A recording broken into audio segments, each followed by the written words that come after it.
مسخن رول أو رولات مسخن، بس هالمرة رح نعملن مع خبز التورتية، وما فيي خبركن قديه بيطلعوا طيبين.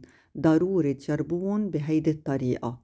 بدنا كيلو من صدورة الدجاج، أكيد فيكن تعملوا نص الكمية.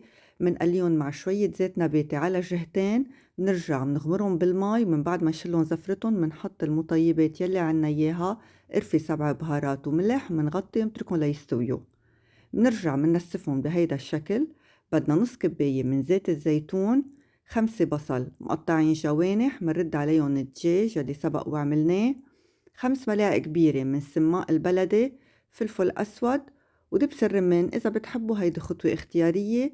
منضيف عليهم شوية مي من سلق الدجاج ومنملح. بدنا أكيد خبز التورتية، فيكن تستعملوا الميني وفيكن تستعملوا القياس العادي، أنا استعملت الاثنين.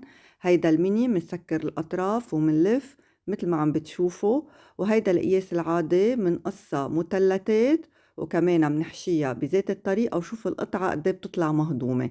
مندهن الوش بزيت الزيتون، رشة سماق، وعلى الفرن الحامل رف الوسط نار من تحت ومن فوق، ما رح ياخدوا وقت كتير بس ليتأمروا معنا.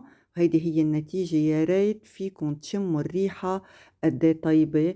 بنصحكن تجربون بهالطريقة وتخبروني. سيفوا الفيديو وعملوهم بشهر رمضان المبارك وصحتين.